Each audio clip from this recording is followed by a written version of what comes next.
Mari kita membaca Yohanes 4 ayat 43 sampai 54. Saya mulai dengan ayat 43. Dan setelah 2 hari itu Yesus berangkat dari sana ke Galilea.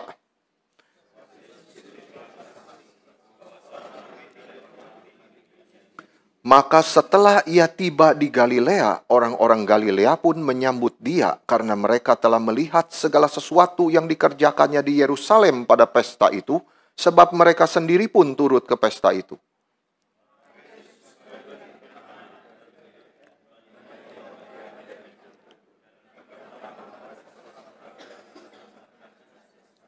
Ketika ia mendengar bahwa Yesus telah datang dari Yudea ke Galilea, pergilah ia kepadanya lalu meminta supaya ia datang dan menyembuhkan anaknya, sebab anaknya itu hampir mati.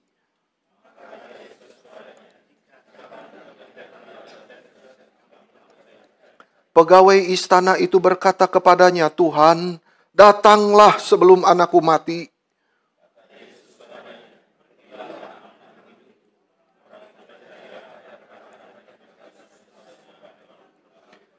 Ketika ia masih di tengah jalan, hamba-hambanya telah datang kepadanya dengan kabar bahwa anaknya hidup.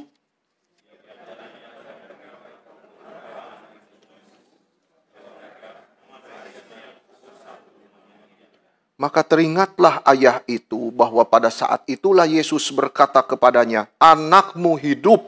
Lalu ia pun percaya, ia dan seluruh keluarganya.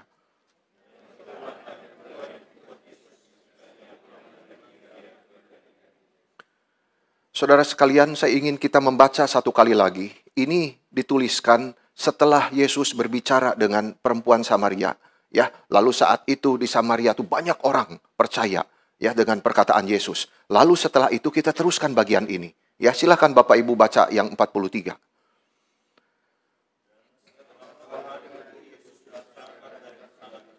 Dari mana, Saudara? Samaria, ya. Dari Samaria ke Galilea. Yesus kan disuruh tinggal di sana 2 hari, ya. Yesus mau tinggal di sana 2 hari bersama dengan orang-orang itu di Samaria, ya. Banyak orang makin percaya kepada perkataan Yesus, dan setelah 2 hari Yesus berangkat dari sana ke Galilea, sebab Yesus sendiri telah bersaksi bahwa seorang nabi tidak dihormati di negerinya sendiri. Silakan. Silakan, Saudara.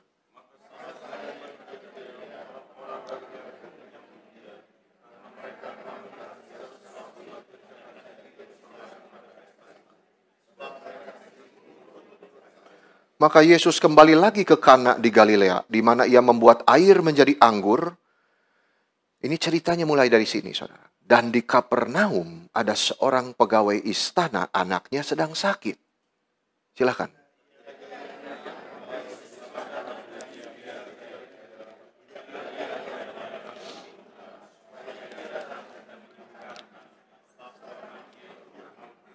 Maka kata Yesus kepadanya, "Jika kamu tidak melihat tanda dan mujizat, kamu tidak percaya."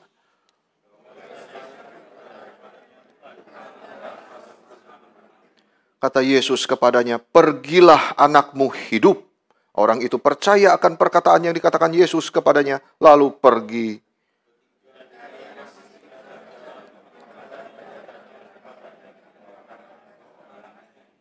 Ia bertanya kepada mereka, "Pukul berapa anak itu mulai sembuh?" Jawab mereka, "Kemarin siang, pukul 1 demamnya hilang."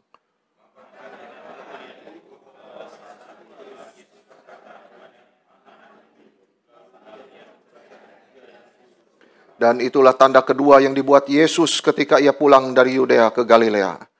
Saudara, di awal kita sudah membaca, Yesus kembali dari Samaria ya ke Galilea. Padahal kita tahu Yesus itu begitu dihormati di Samaria. Setelah percakapannya dengan perempuan Samaria itu, dia diminta tinggal di situ kan, saudara. Dan Yesus mau tinggal 2 hari lamanya ya bersama dengan mereka. Banyak orang menjadi percaya kepada dia. Sekarang setelah 2 hari itu, Yesus berangkat ke tempat di mana banyak orang juga menghormati dia, di Galilea ya. Jadi saudara, di sini tersirat satu hal.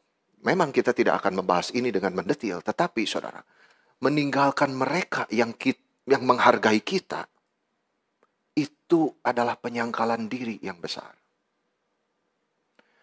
Ya, tetapi Yesus memang tidak membutuhkan pujian manusia. Ia telah menetapkan, saudara, di dalam seluruh perjalanan misinya di dalam dunia ini, mengerjakan kehendak Bapanya. Itu fokus dia, saudara-saudara. Apapun akibatnya, ia pergi ke Galilea karena ada rencana Bapa di situ. Orang-orang membutuhkan Injil di situ. Dan ternyata dia disambut. Nah, saudara, diceritakan di dalam bagian ini bahwa ada seorang pegawai istana. Dari mana? Kapernaum. Nah, pegawai istana ini, saudara, di dalam bahasa asli, dia itu seorang yang bangsawan. Ya, saudara, seorang bangsawan yang kerjanya di istana Herodes. Ya, jadi siapa orang ini, saudara? Kalau kita perhatikan di Lukas 8 ayat 3, saudara, mari kita baca Lukas 8 ayat 3 ya. Ini seperti yang kita khotbahkan kemarin di hari Paskah ya. Ada siapa itu Lukas 8 ayat 3? Mari kita baca bersama-sama. Yohana istri Kusa bendahara Herodes, Susana dan banyak perempuan lain. Perempuan-perempuan ini melayani rombongan itu dengan kekayaan mereka. Jadi Yohana itu, saudara, istri Kusa itu. Jadi diperkirakan kemungkinan besar, saudara, orang ini itu adalah Kusa, bendaharanya Herodes itu. Ya, dan ketika dia bertobat, ia dan seisi rumahnya, termasuk si Yohana. Gitu. Dan menjadi perempuan yang begitu setia, ikut Tuhan kemana-mana pergi, melayani Yesus bersama dengan Maria Magdalena. Itu Yohana, istri dari pegawai istana yang kita mau bahas pada pagi hari ini. Ya, saudara-saudara.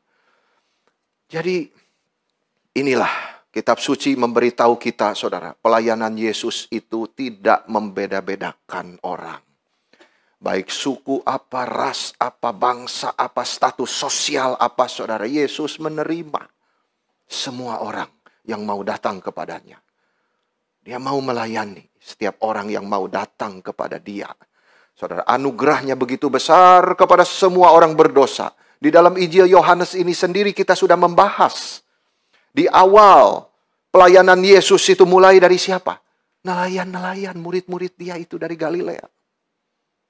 Yang tidak banyak pengetahuannya. Orang-orang biasa, orang sederhana dari Galilea, saudara, penangkap ikan. Yesus mulai pelayanannya dari situ. Sampai kepada mana, saudara? Orang Farisi. Yang namanya Nikodemus itu. Lalu sampai ke mana, saudara? Perempuan Samaria. Yang hidupnya, saudara-saudara, bobrok itu. Dan sekarang bangsawan. Segala lapisan sosial, suku, ras, saudara, tidak dikenal. Yesus melayani semua orang, saudara. Bangsawan dari istana raja, di sini diceritakan anaknya sakit parah. Anaknya sakit keras, saudara. Orang ini. Dan dia begitu cemas hatinya.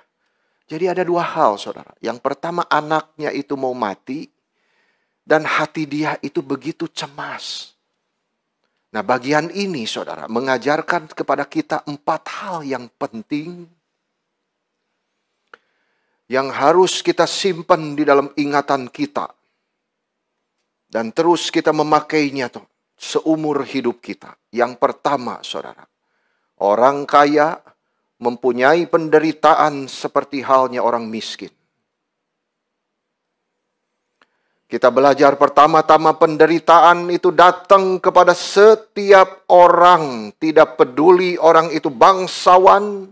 Tidak peduli orang itu nelayankah. Tidak peduli orang pendidikan. Tidak peduli orang sederhana. Penderitaan datang kepada setiap orang. Tidak peduli kaya atau miskin. Laki perempuan. Cepat atau lambat kita semua akan mengalaminya. Saudara. Ini bukan untuk mengajak saudara melihat sisi kehidupan yang kelam gitu ya. Yang suram, saudara.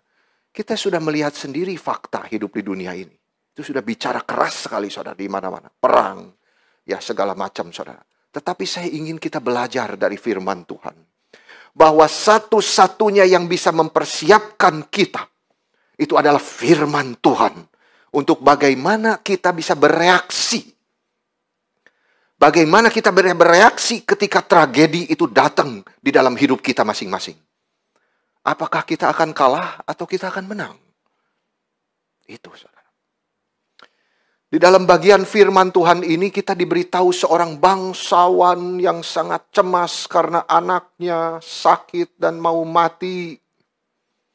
Kita bisa membayangkan orang ini, saudara, sudah menggunakan segala cara dengan uangnya itu untuk bisa menyembuhkan anaknya ini. Saudara, kita bisa pikirkan masing-masing cara-caranya, saudara. Pasti dia kerjakan, saudara. Tetapi di sini disiratkan oleh firman Tuhan bahwa uang bukanlah yang maha kuasa. Semua usahanya gagal. Penyakit anaknya malah makin parah. Dan anak bangsawan itu dikatakan hampir mati. Firman Tuhan mengajarkan, saudara sekalian, satu pelajaran yang harus selalu kita ingat. Kita tidak boleh menganggap orang kaya tidak ada kesusahan. Orang kaya juga bisa sakit seperti orang miskin. Dan mempunyai banyak kekhawatiran juga, saudara. Yang banyak tidak diketahui oleh orang miskin. Baju yang bagus itu seringkali menutup hati yang sedih. Orang-orang yang tinggal di istana seringkali tidurnya lebih gelisah daripada tidur di rumah orang biasa, saudara. Uang yang banyak tidak bisa membebaskan siapapun dari masalah. Mereka bisa bebas dari hutang, tetapi mereka tidak bebas dari penyakit dan kematian. Semakin tinggi pohon, semakin tergoncang oleh angin yang kencang. Semakin meluas semua cabang-cabang dan rantingnya, semakin besar resiko terkena badai. Daud, saudara ingat Daud? Itu adalah orang yang lebih berbahagia ketika dia menjadi penggembala domba ayahnya di Bethlehem itu, daripada ketika dia tinggal sebagai raja di Yerusalem dan memerintah ke-12 suku Israel. Apa pelajarannya, saudara, di dalam hal ini? Firman Tuhan ingin mengingatkan kita, hendaknya kita semua berhati-hati terhadap keinginan menjadi kaya. Saudara-saudara, di dalam Amsal 23 ayat 4 dikatakan begini, jangan bersusah payah untuk menjadi kaya. Tinggalkan niatmu ini. Ini tuh mau kasih tahu kita apa, saudara? Kekayaan itu anugerah. Saudara, itu tidak bisa diusahakan manusia. Kenapa, saudara? Karena orang yang mengejar, yang berniat, yang mengambisi menjadi kaya itu, saudara, itu hanya akan mengakibatkan kekhawatiran dan keamanan, security yang palsu di dalam hatinya. Saudara-saudara, saya tidak bisa mengelaborasi seluruh ayat-ayat ini. Saudara bisa cek sendiri. Ya, bagaimana saudara-saudara, Yesus banyak mengecam ya tentang kekayaan ini. Firman Tuhan berkata, saudara, jangan berharap kepada sesuatu yang tidak tentu seperti kekayaan. Itu kenapa, saudara, begitu banyaknya dikatakan? Karena itu berpotensi membawa kita itu jauh dari Tuhan dan sandar kepada harta kita. Itu, saudara. Di Alkitab ada orang kaya seperti Abraham, saudara, Ayub. Tetapi mereka tidak sandar kekayaannya. Mereka kaya karena mereka dianugerahi oleh Tuhan. Itu bukan ambisi mereka, saudara. Ini harus kita camkan baik-baik di dalam hati kita. Waspadalah, saudara. Jikalau saudara ingin terus menambah kekayaanmu, baik dengan cara apapun, saudara mulai introspeksi diri. Untuk apakah ini semua? Firman Tuhan banyak mengingatkan kita, kamu tidak bisa bawa itu ke liang kuburmu. Untuk apa itu semua? Oh, saya ingin menabung terus sampai lumbung saya tahan bertahun-tahun. Yesus bilang, malam ini juga jiwamu akan diambil daripadamu. Untuk apakah kamu itu semua itu? Saudara, ini semua adalah peringatan kepada kita. Jangan rakus, jangan tamak kepada harta benda. Saudara-saudara, tenangkanlah hati kita. Cari kehendak Tuhan itu. Apa yang Dia mau dalam hidup kita. Jangan selalu mata kita itu, saudara, kepada materi. kepada hal-hal yang harta. Tidak salah kita menabung, saudara. Tidak salah kita mencari uang. Itu harus, saudara. Firman Tuhan tidak pernah menyuruh kita malas. Tidak pernah, saudara. Tapi kerja, harus kerja, saudara, anak-anak Tuhan. Tetapi hati-hati terhadap keinginan menjadi kaya. Ini berkali-kali dinasehatkan di dalam firman Tuhan. Apa motivasimu? Tanya dirimu sendiri. Tuhan, apakah ini jujur? Motivasi saya ingin memuliakan-Mu. Tanya, saudara.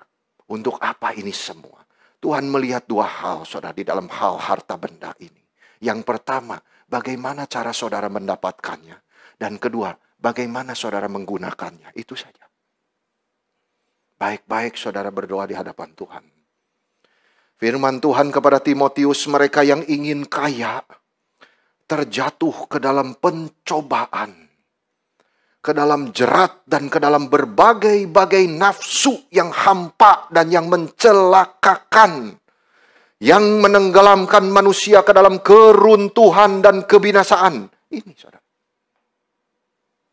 Kalau Tuhan menganugerahi seseorang menjadi kaya, saudara, biarlah dia tidak menjadi sombong. Itu anugerah Tuhan.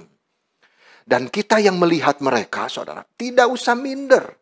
Tidak usah iri, saudara.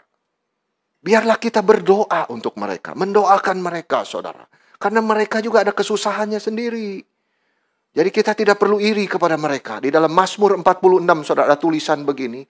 Jangan takut apabila seseorang menjadi kaya. Sebab pada waktu matinya, semuanya itu tidak akan dibawanya serta. Dan Yesus berkata, saudara, betapa sulitnya orang kaya masuk kerajaan Allah. Itu sebabnya, saudara, marilah kita belajar hal yang terutama untuk puas dengan hal-hal yang kita punya.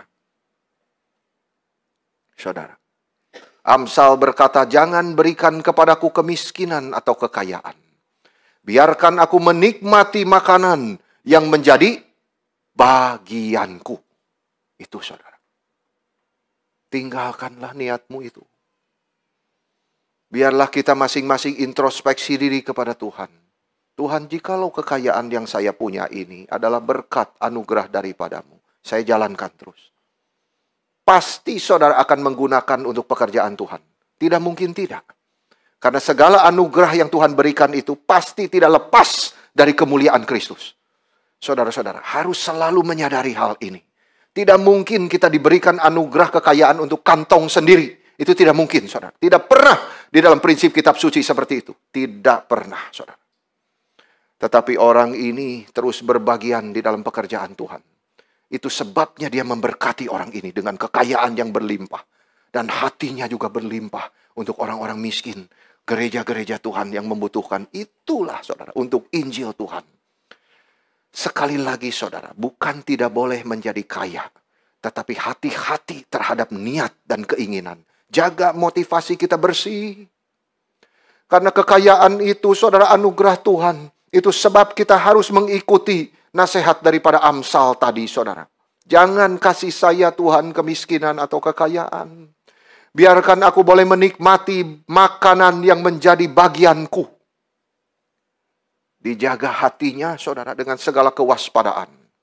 Kita disadarkan kekayaan itu anugerah Tuhan, bukan jerih lelah kita, saudara. Sia-sialah manusia yang mencarinya dengan jerih lelah. Ketika Tuhan bertanya kepada Salomo, apa yang kamu mau? Dia tanya di dalam mimpi, saudara. Supaya Salomo tidak bohong. Dan hatinya, saudara, luar biasa Salomo ini. Sudah ditanya Tuhan, saudara, maunya apa kamu?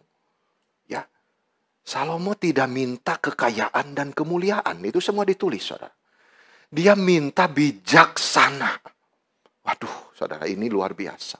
Ini sesuatu permohonan yang sangat menyenangkan hati Tuhan. Dia minta bijaksana untuk dia bisa memimpin bangsa yang Tuhan percayakan kepada dia. Itu luar biasa, saudara. Sama seperti kita berdoa, Tuhan mohon bijaksana untuk saya boleh memimpin perusahaan yang Engkau anugerahkan kepada saya. Itu yang benar, saudara. Dan jawaban Tuhan, oleh karena itu yang kau inginkan, dan engkau tidak meminta kekayaan, harta benda, kemuliaan, maka kebijaksanaan akan kuberikan kepadamu, dan aku berikan kekayaan, harta benda, dan kemuliaan, sebagaimana belum pernah ada dalam raja sebelum dan setelah engkau. Terpujilah Tuhan, saudara. Dia suka orang yang betul-betul, saudara, melihat kepada Tuhan. Apa, saudara, permintaan kita itu betul-betul bagi kemuliaan dia. Dia tidak mau bangsa Israel itu bobrok di bawah kepemimpinannya. Tuhan, berilah aku bijaksana untuk aku boleh memimpin bangsa yang kau percayakan kepadaku. Doa semacam ini, saudara, sangat dikenan Tuhan. Yang lain-lain semua ditambahkan oleh Tuhan. Itu, saudara. Carilah senantiasa, saudara, Tuhan dan kebenarannya. Maka semua akan ditambahkan kepadamu. Itu, saudara. Ingatlah, semua yang kita miliki, saudara, itu anugerah. Ya, dialah kita menikmati apa yang menjadi bagian kita, saudara. Firman Tuhan mengajarkan kepada kita bahwa orang yang benar-benar kaya, saudara, itu adalah orang yang memiliki harta di surga. Artinya, saudara, itu semua perbuatan dia yang dia kerjakan selama di dunia ini demi nama Yesus Kristus, itu harta dia. Dan itu akan dicatat oleh Tuhan, dan itulah harta kita di surga. Makin kita berbuat untuk Kristus, makin banyak harta kita di surga. Saudara-saudara, dan kita akan menerima mahkota kemuliaan itu satu hari nanti. Berbahagialah orang yang mendengar firman Tuhan. Yang kedua, saudara, yang disiratkan di dalam firman Tuhan ini yang kita harus belajar, bahwa penyakit dan kematian itu datang baik kepada orang muda maupun kepada orang tua. Sama, tidak pandang bulu. Kita belajar di dalam bagian ini, saudara, bahwa penyakit dan kematian datang tanpa memandang usia. Penyakit dan kematian datang kepada orang muda dan orang tua juga. Firman Tuhan memberitahu kita seorang anak laki-laki yang sudah sekarat, saudara, hampir mati. Dan seorang ayah yang sangat cemas tentang dia. Di sini kita melihat sesuatu yang tidak alamiah, saudara. Firman Tuhan membukakan kepada kita sesuatu yang tidak natural. Urutannya dibalik, saudara. Yang lebih tua harus melayani yang lebih muda. Dan bukan yang lebih muda melayani yang lebih tua. Anak itu mendekati kubur di depan orang tuanya. Dan bukan orang tua di depan anaknya. Harusnya yang benar, saudara, yang alamiah, yang tua harusnya pergi dulu. Tetapi sekarang firman Tuhan membuka kepada kita, yang muda harus pergi dulu. Saudara, kitab suci mengajarkan kepada kita, karena kita memang lamban untuk belajar hal-hal semacam ini. Kita cenderung menutup mata, saudara, terhadap fakta-fakta yang jelas dibukakan kitab suci. Kita tidak suka membicarakan, saudara, hal-hal seperti ini. Karena kita selalu pikir, oh anak masih muda, masih sehat, masih segar. Tentu saja tidak akan mati. Tetapi mari kita, saudara, coba sesekali jalan-jalan di kuburan. Saudara suka nggak jalan di kuburan, saudara? Waktu saya studi di Belanda, saya kalau dinginin kepala saya ke kuburan, saudara. Jalan-jalannya. Aneh memang kebiasaan saya itu, saudara. Saya jalan-jalan ke kuburan, sudah capek, saudara, belajar tuh dari pagi ya sampai malam, saudara. Karena malam jam 6:30 itu kan masih terang, saudara, kalau di Belanda itu. Jadi 6:30 saya mengayuh sepeda, saudara. Saya masuk ke kuburan, cukup jauh, saudara. Itu 10 kilo lebih ya dari rumah itu. Masuk ke situ, lalu saya duduk di situ, saudara. Saya termenung di situ. Itu betul-betul, saudara, silent memory. Semua memori yang diam, tapi berbicara keras, saudara, di hati kita. Coba lihat, saudara, batu nisan itu. Nah, saya lihat di situ ada batu nisan bentuknya gitar, saudara. Wah, aneh juga itu. Tetapi saudara-saudara, saya tidak berfokus kepada batu nisan yang gitar itu. Tetapi saya melihat umur orang di situ. Saudara, batu nisan di situ, coba lihat saudara umur. Ada yang bayi sudah dipanggil Tuhan. Saya kaget saudara. Tuhan begini. Ada yang masih kecil saudara. Di antara beratusan nisan di situ saudara. Berapa banyak kita bisa hitung hidupnya sampai 50 tahun? Tidak banyak saudara. Banyak yang masih muda sudah dipanggil, sudah meninggal dunia. Inilah saudara, kitab suci memberitahu kita fakta ini. Bahwa kuburan yang pertama pernah digali di dunia ini, saudara, adalah kuburan juga orang yang masih muda. Orang pertama yang meninggal, saudara, bukan seorang ayah, tetapi seorang anak laki-laki. Saudara, siapa? Habel. Saudara, Adam kehilangan Habel karena dibunuh. Harun kehilangan 2 anaknya sekaligus, saudara, dimakan api dari Tuhan. Daud seorang yang begitu berkenan di hati Tuhan, saudara. Di hari tuanya harus melihat 3 anaknya dikuburkan. Ayub juga seperti itu, saudara. Kehilangan semua anaknya dalam sehari. Ini semua, saudara, kenapa dicatat di dalam kitab suci? Supaya kita belajar lebih menghargai hidup. Baik orang muda maupun orang yang sudah tua. Saudara, tua itu bukan sesuatu yang bisa ditahan. Itu natural, saudara. Mengalir semuanya seperti itu. Dan firman Tuhan membukakan harus kita menghargai hidup yang diberikan kepada kita. Itu anugerah Tuhan. Pakailah waktu baik-baik untuk pekerjaan Tuhan. Selalu fokus hidupmu kepada Tuhan. Firman Tuhan berkata, tebuslah waktumu. Karena hari-hari ini jahat, saudara. Maksudnya segala macam, saudara, di dalam dunia ini kita harus tanya kepada Tuhan.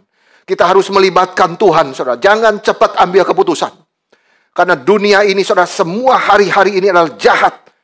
Segala keputusanmu yang kamu buat di dalam waktu, libatkan Tuhan. Tanya Tuhan, Tuhan, inikah kehendakmu, keinginanmu? Kalau iya, jalankan. Saudara-saudara, orang yang bijaksana tidak pernah menganggap umurnya pasti panjang. Tidak pernah. Ada kaitan yang sangat erat, saudara, antara kebijaksanaan di hati dan kematian. Saudara, kita tidak pernah tahu hari depan kita. Yang kelihatan paling kuat, paling cantik, seringkali diambil begitu cepat. Sementara yang tua, yang sudah lemah, saudara, terus bertahan hidup bertahun-tahun. Tetapi prinsip firman Tuhan, saudara, bahwa kita tidak boleh mendoakan orang lain cepat mati. Tidak boleh, saudara. Makin didoakan, makin tidak mati-mati. Saudara, kenapa, saudara? Karena Tuhan pengen kamu belajar dari orang itu sesuatu. Saudara, harap dicamkan dengan baik-baik, saudara. Maka firman Tuhan mengajarkan kepada kita, punyailah hikmat, bijaksana, saudara. Hidup itu anugerah Tuhan. Jangan didoakan cepat mati. Itu masih ada anugerah Tuhan, saudara, di dalam hidup itu. Pasti ada sesuatu yang Tuhan ingin kerjakan. Baik bagi orang itu maupun bagi kita, saudara. Memang tidak gampang, tetapi berhikmatlah dan bersandar kepada Tuhan. Satu-satunya hikmat yang sejati di dalam hal ini, saudara, selalu mempersiapkan hati untuk bertemu Tuhan, kapanpun itu tiba. Ini orang bijaksana, saudara. Orang yang seperti Musa. Ajarlah kami menghitung hari-hari kami sedemikian. Saudara tahu aslinya bahasanya? Tuhan, ajarlah saya menghitung hari-hari kematianku. Itu. Ingat, setiap hari robek kalender, ulang tahun, happy birthday to you. Saudara, kita sudah makin dekat Tuhan. Itu orang bijaksana. Saudara, bukan orang tidak bijaksana. Itu orang bijaksana justru seperti itu. Jadi saudara-saudara, setiap hari bekerja yang terbaik pasti dia. Karena di dalam pikirannya nanti jam 12 saya sudah siap bertemu Tuhan. Itu saudara. Ya, ini nasihat saudara-saudara. Setiap hari kerjakan sesuatu dengan sebaik-baiknya. Seperti kita siap bertemu Tuhan jam 12 malam. Kita menjadi orang yang tidak mengabaikan hal yang berhubungan dengan kerohanian, kekekalan, saudara. Dan hidup di dalam dunia ini seperti orang yang siap untuk pergi kapan saja Tuhan memanggil. Sudah siapkah, saudara? Bertemu Tuhan? Paulus berkata, aku sangat senang, saudara, menanti hari itu. Aku ingin cepat-cepat bertemu dengan Tuhan. Tapi aku tidak mau, saudara, sekarang. Kenapa? Karena aku ingin terus memberitakan firman untuk pertumbuhan kamu semua. Yang menahan dia itu bukan hal-hal dunia, saudara. Tetapi Injil itu harus terus diberitakan. Itu yang menahan dia. Saudara, seharusnya kita berani berdoa kepada Tuhan. Tuhan, jikalau kerjaan saya sudah selesai, dan saya tidak ada gunanya lagi hidup di dalam dunia, ambillah saya Tuhan. Sudah cukup hidup saya. Siapa yang berani doa seperti itu, saudara?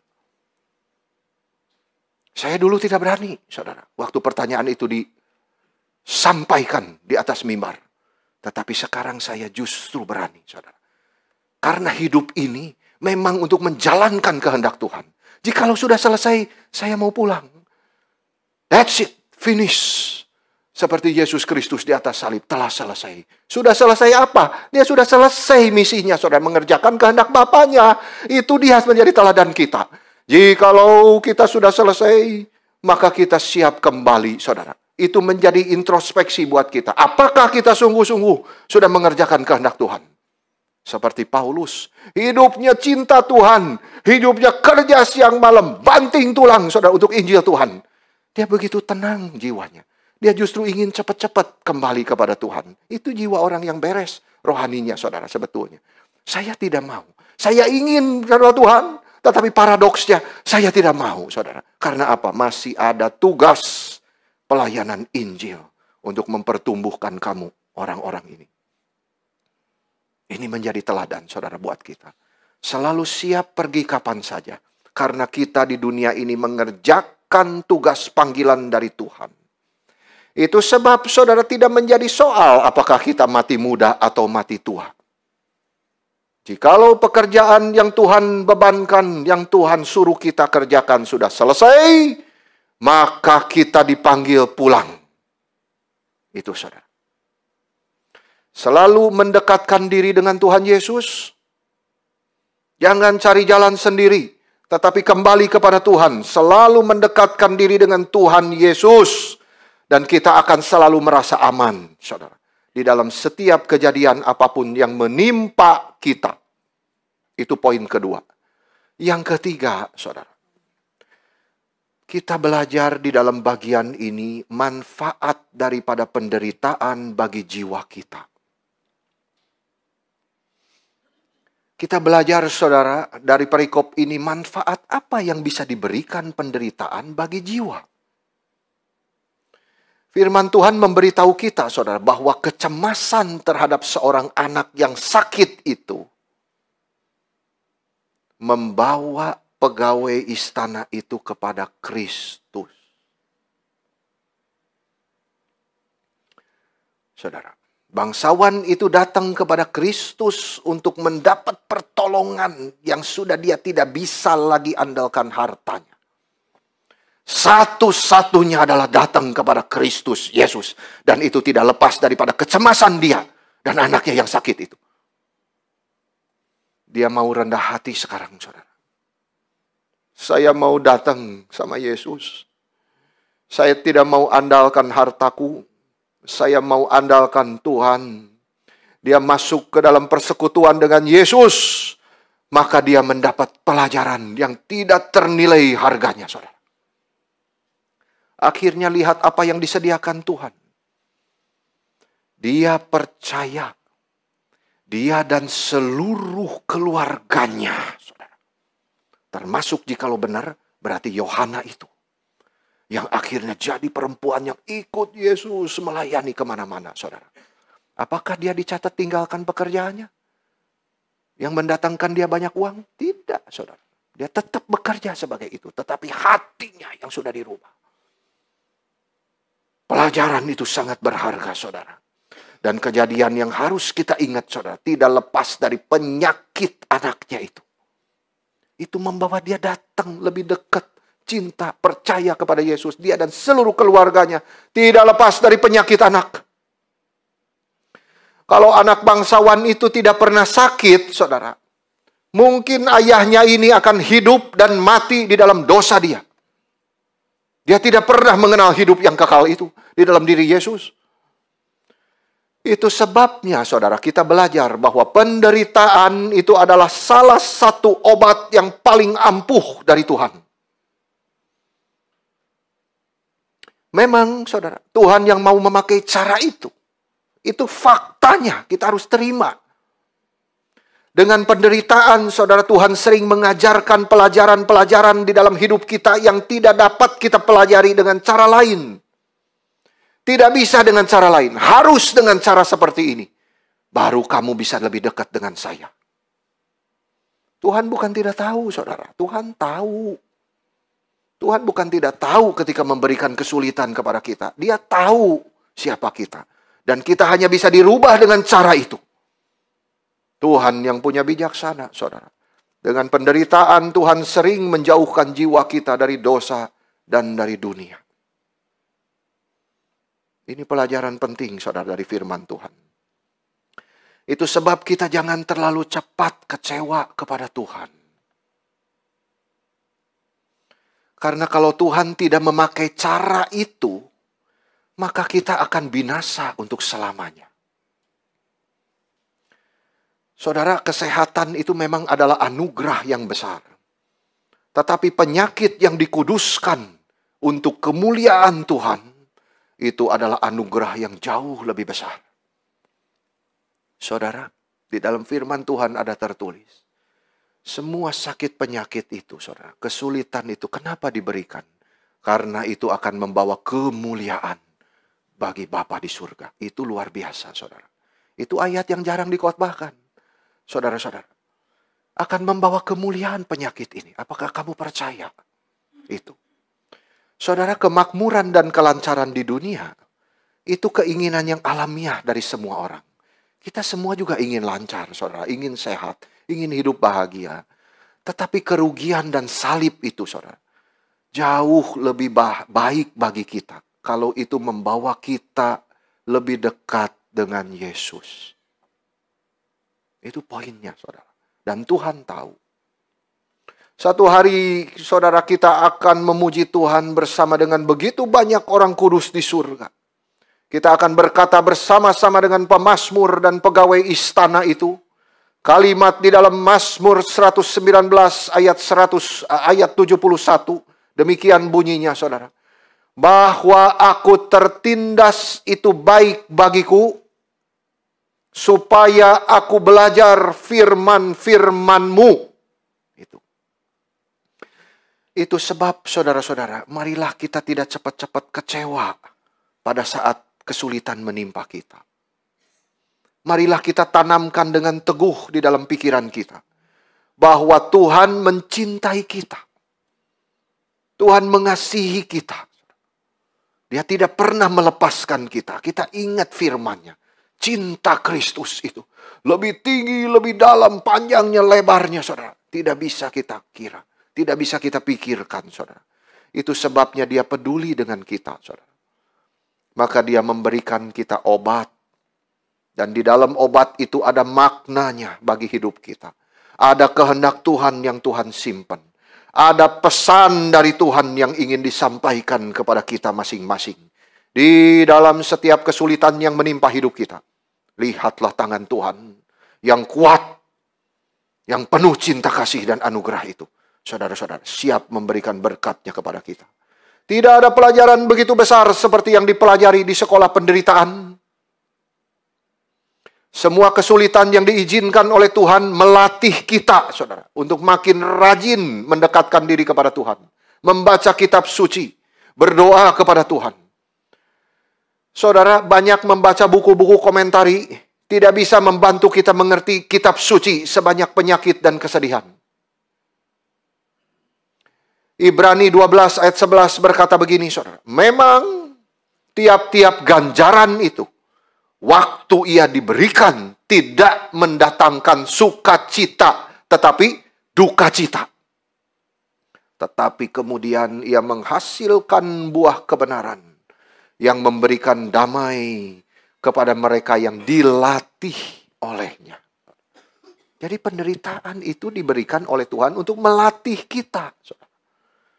Untuk melihat kepada Yesus. Pandanglah pada Yesus. Saudara-saudara, dia bukan saja turun inkarnasi, kita sudah diingatkan oleh lagu-lagu yang kita nyanyikan, saudara. Lagu yang dinyanyikan tadi. Kristus itu, saudara, bukan saja dia mulia, bangkit, saudara. Tetapi dia juga harus menderita. Dia harus turun dulu inkarnasi. Dia harus dipukuli, diludahi, dipaku. Sampai mati, bahkan mati di atas kayu salib. Sangat dihinakan, saudara. Kematian seperti itu. Tetapi jangan lupa, hari Minggu pagi itu, saudara, Yesus bangkit kembali. Itu sebab, saudara, marilah kita mengingat kebangkitan Tuhan itu dari kematian. Itulah yang memberikan harapan bagi kita, saudara, bahwa penderitaan itu tidak selamanya ada. Saudara, kita akan satu hari dibangkitkan bersama dengan Kristus.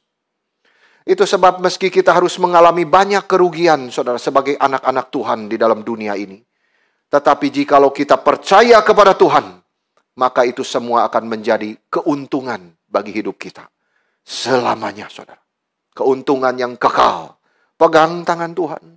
Lihatlah selalu Tuhan. Fokuskan hidup kita kepada Tuhan. Yang terakhir, saudara. Yang kita belajar di dalam bagian ini adalah perkataan Yesus. Itu sama baiknya dengan kehadiran Yesus. Yesus sudah tidak hadir bersama dengan kita secara tubuh, saudara, sekarang. Tetapi kita membaca firman-Nya. Ini semua perkataan Tuhan, saudara, kepada kita. Dan Tuhan pada waktu itu berkata, saudara, kepada pegawai istana itu. Dia kan maunya Tuhan datang, saudara. Tuhan datang sebelum anakku mati itu. Dia pengen Tuhan datang ke rumah dia. Setidaknya peganglah anakku itu. Kata Yesus kepadanya, pergilah, anakmu hidup. Orang itu percaya akan perkataan yang dikatakan Yesus. Tidak perlu Yesus hadir di rumah itu untuk membangkitkan kembali anak itu. Menyembuhkan anak itu. Tidak usah, saudara. Perkataan Yesus begitu berkuasa. Sama baiknya dengan kehadiran Yesus sendiri. Saudara, kita belajar di dalam bagian firman Tuhan ini bahwa perkataan Kristus begitu berkuasa. Kitab suci memberitahu kita, saudara, bahwa Yesus tidak perlu datang ke rumah bangsawan itu di Kapernaum untuk melihat anak yang sekarat itu. Tetapi cukup Yesus berkata satu kata, anakmu hidup. Hiduplah dia. Percayakah, saudara, kepada perkataan Kristus di dalam firman-Nya ini? Kuasanya tidak berubah. Dari sejak dia menciptakan, jadilah terang itu. Dari sejak dia membangkitkan anak ini, saudara, tidak jadi mati. Anakmu hidup. Sama. Tuhan Yesus tidak pernah berubah. Saudara, dari kemarin, sekarang, dan selamanya. Sekarang kita membaca firman ini. Apakah kita merasakan kuasa daripada perkataan itu, saudara? Membenahi hidup kita. Mengoreksi hidup kita. Membangkitkan iman kita, saudara. Perkataan Yesus. Kita tidak perlu melihat kemuliaan Yesus. Perkataannya ini sudah mulia adanya, saudara. Sudah penuh kuasa. Betapa besarnya kuasa perkataan Tuhan kita, saudara. Kuasa besar yang menyertai perkataan yang singkat itu. Ini memberitahu kepada kita, hei orang-orang Kristen, percayalah kepada firman Tuhan. Kepada perkataan Tuhan. Meskipun sederhana, simple, saudara. Yakinlah. Itu perkataan Tuhan. Pada saat itu, saudara, dicatat jamnya. Jam berapa, saudara? Tuhan ketika berkata itu, 1 siang. Dicatat. Detail, saudara. Untuk memberitahu kita, saudara, bahwa perkataan Tuhan itu begitu berkuasa. Jam 1 siang, demam anak itu hilang. Pergi lari, saudara. Ketika Tuhan berbicara, anakmu hidup. Demamnya lari. Penyakitnya hilang sama sekali, saudara. Dia tidak jadi mati. Oh Tuhan, besarlah kuasamu. Kuasa Tuhan tidak dibatasi oleh jarak puluhan kilometer, saudara. Kira-kira 30 kilometer itu jaraknya, saudara. Dari tempat Yesus ke rumah pegawai istana itu. Tapi saudara, kuasa Tuhan, firman Tuhan itu tidak perlu dibatasi oleh jarak. Saudara, di manakah sekarang anggota keluarga? Ada di jarak yang jauh. Doakan mereka. Karena perkataan Tuhan, firman itu berkuasa, saudara. Tidak perlu Tuhan datang. Tidak usah, saudara. Perkataannya sama baiknya dengan kehadiran dia. Kita doakan, saudara, semua orang yang jaraknya jauh, anggota keluarga kita percaya kuasa Tuhan tidak dibatasi oleh jarak. Dan kuasa Tuhan tidak perlu sentuhan. Tidak usah, saudara. Kita sudah merenungkan di dalam perkawinan Kana, bukan? Tuhan multiply air menjadi air anggur, tidak perlu disentuh. Hanya bicara, saudara. Jadilah. Luar biasa, saudara. Kuasa firman Tuhan itu. Di sini anakmu hidup jam 1. Sampai dia bingung, saudara. Jam berapa anak itu hidup kembali? Maka hamba pegawai itu jam 1 siang kemarin. Waduh, betul-betul tepat pada saat Tuhan bicara itu. Sakitnya pergi, saudara. Hidup datang kepada anak itu. Kristus hanya bicara satu kata dan penyembuhan terjadi di dalam jarak yang begitu jauh. Tidak perlu sentuhan, tidak perlu kehadiran Yesus. Kristus hanya mengeluarkan satu perintah dan penyakit kematian itu lari, saudara. Ini satu kebenaran di dalam firman Tuhan yang sangat menghibur kita, saudara. Yang memberi kita kekuatan. Yang memberi nilai yang sangat besar, saudara, kepada janji-janji yang diberikan di dalam firman ini. Saudara membaca janji garis sebuah janji Tuhan. Saudara klaim di dalam hidup kita. Dan Tuhan tidak pernah bohong kepada apa yang dia janjikan, saudara. Perkataannya itu begitu berkuasa. Itu merubah, saudara, akan nilai-nilai hidup kita. Dia janji berbelas kasihan. Dia janji menganugerahi kita. Kedamaian di dalam hati kita, saudara. Semua pernah keluar dari mulut Kristus. Itu menjadi sumber kekuatan dan penghiburan bagi hidup kita semua. Barang siapa yang percaya kepada perkataan Kristus, saudara, maka dia sedang berdiri di atas batu karang yang teguh itu. Saudara, kenapa Tuhan berkata, kamu harus bangun rumah bukan di atas pasir, tapi di atas batu karang yang teguh? Apa artinya, saudara? Kamu harus baik-baik mendengar ajaranku. Karena ajaranku itulah, saudara, dasar yang kokoh di mana kamu berdiri. Jikalau kamu tidak mau belajar firman asal dengar, saudara-saudara, tidak mau dipelajari dengan baik, maka kamu seperti bangun rumah di atas pasir. Begitu kesulitan penderitaan datang, langsung roboh. Tuhan menggambarkan dengan angin, saudara. Dengan badai, dengan air hujan, banjir, rumahnya roboh. Maksudnya, saudara, hidup kita, kalau tidak baik-baik belajar, saudara, kalau tidak baik-baik mempercayai kesungguhan firman Tuhan ini, janji-janji Tuhan dibaca, saudara, cinta Tuhan dibaca, anugerah Tuhan dibaca, maka kita, saudara-saudara, tidak mungkin kuat menghadapi hidup ini. Itu sebab hati-hati, saudara, terhadap khotbah-khotbah yang tidak berdasarkan kebenaran kitab suci. Hati-hati Tuhan mengingatkan kita terhadap serigala-serigala yang berbulu domba. Hati-hati, saudara. Mendengarkan ajaran-ajaran Kristus yang disampaikan bukan berdasarkan kebenaran, tetapi untuk menyenangkan telinga manusia saja. Itu kita harus hati-hati, saudara. Karena itu bukan batu karang. Bukan ajaran yang kokoh untuk kita berdiri di atasnya. Saudara-saudara, yang berdiri di atasnya itu adalah ajaran Kristus. Ajaran yang setia kepada firman, saudara. Barang siapa yang percaya kepada perkataan Kristus, yang betul-betul mempelajari firman itu, saudara, dia sedang berdiri di atas batu karang yang teguh. Hidupnya tidak gampang diombang-ambing oleh segala persoalan hidup. Hidupnya terus kokoh, maju ke depan ke arah Kristus itu, saudara. Tidak gampang digoncangkan oleh angin dan badai gelombang hidup ini. Tidak gampang, saudara. Hidupnya tetap tenang, tetap stabil.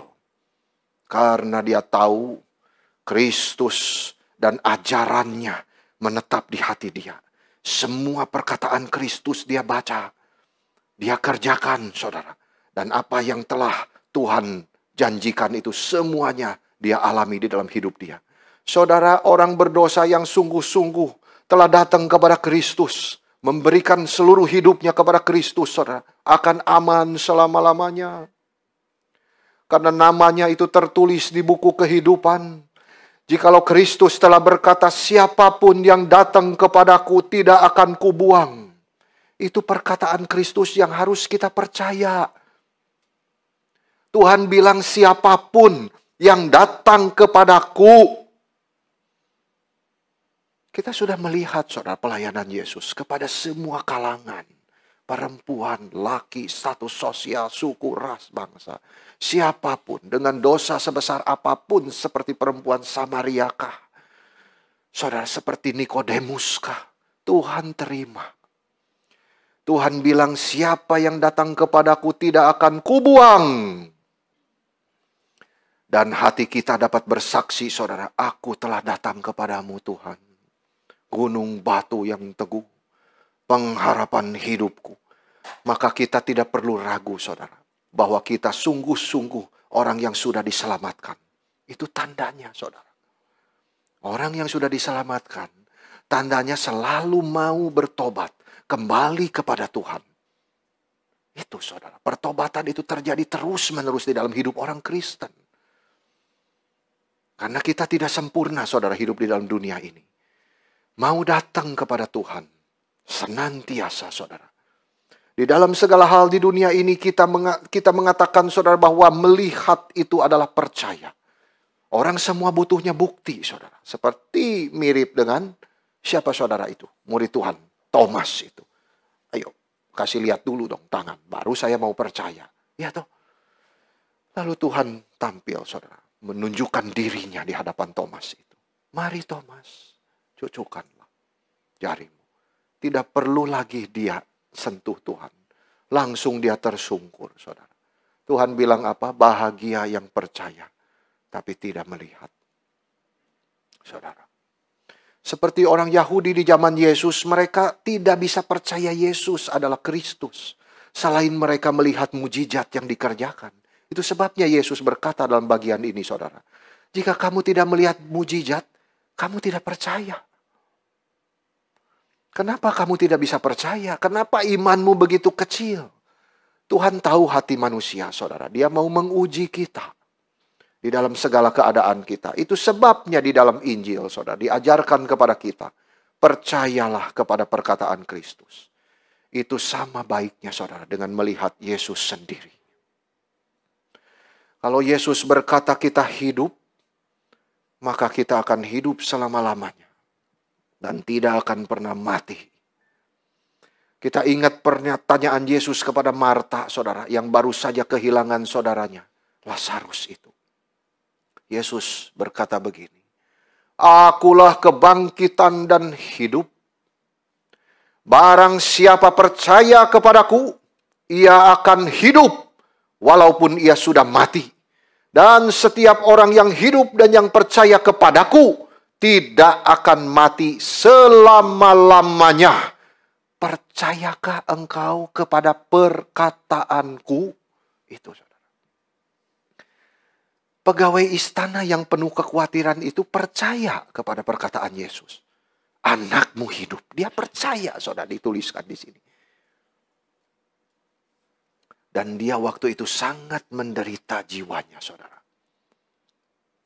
Kita diingatkan bahwa penderitaan, kesulitan, saudara, seperti yang dialami oleh bangsawan itu, mungkin akan datang juga ke rumah kita, kepada keluarga kita, atau kepada kita sendiri, saudara, satu hari nanti. Ini fakta yang firman Tuhan bukakan. Tetapi firman Tuhan sudah mengingatkan kita, pada waktu itu tiba, kemana kita harus minta tolong? Ketika itu tiba, kemana kita harus minta penghiburan? Kristus Yesus. Saudara selalu ingat, Yesus Kristus adalah sumber pertolongan bagi kita. Perkataannya yang penuh kuasa, saudara, berkuasa besar, menolong kita, menghibur kita, memberikan kekuatan kepada kita. Tidak boleh kita jalan sendiri. Kembali selalu kepada jalan Tuhan. Saudara-saudara, akhirnya Sebelum saya menutup khotbah ini, ada 2 tugas kepada kita, saudara. Yang pertama, perkataan Tuhan itu berkuasa untuk kita. Seperti pegawai itu, saudara, imannya bertumbuh. Kalau saudara pernah mengingat, saya pernah mengkhotbahkan di sini perikop yang sama. Tetapi kita melihat dari sudut yang berbeda, saudara, bahwa pegawai itu ditumbuhkan imannya. Dari tidak percaya, saudara, menjadi percaya dan dia terus bertumbuh ke arah Kristus. Itu sebabnya, saudara, iman dia bertumbuh karena di dalam kesulitan, di dalam kecemasan, saudara, dia datang kepada Yesus. Itu kuncinya. Dan dia mau percaya, saudara, kepada perkataan Yesus. Itu kuncinya. Apa yang kita harus lakukan, saudara? Mari kita selalu rajin merenungkan perkataan Kristus di dalam Alkitab. Kita mau terus mengisi pikiran kita, saudara. Ingatan kita dengan perkataan-perkataan Kristus. Karena perkataan-perkataan dia itu hidup dan menghidupkan kita. Dan memimpin jalan hidup kita, saudara. Di tengah dunia ini. Yang kedua, terakhir, saudara. Perkataan Tuhan juga untuk orang lain. Seperti pegawai istana itu, saudara. Dia menjadi Kristen. Karena anaknya disembuhkan oleh Tuhan Yesus. Dia mendengar firman dari mulut Yesus sendiri. Lalu dia cepat-cepat pulang ke rumah, saudara. Apa yang dia kerjakan di rumah? Yesus tidak ikut, saudara. Dia sendiri menjadi saksi. Saksi apa yang Yesus sudah kerjakan buat dia di tengah keluarganya. Dan kitab suci mencatat, saudara, ia dan seluruh isi keluarganya percaya kepada Tuhan. Saudara, kita semua sudah disembuhkan dari penyakit dosa. Tugas kita adalah bersaksi siapa yang menyembuhkan kita. Seperti pegawai itu. Orang yang mau percaya atau tidak, saudara, mendengar kesaksian kita. Orang mau percaya atau tidak itu bukan tugas kita. Itu tugas Tuhan. Tetapi tugas kita adalah bersaksi kepada sebanyak mungkin orang yang Tuhan percayakan kepada kita, saudara. Hidup kita tidak pernah lepas dari Injil. Kiranya Tuhan menolong kita semua, saudara. Sampai di sini firman Tuhan. Kiranya kita semua menjadi pelaku firman. Amin.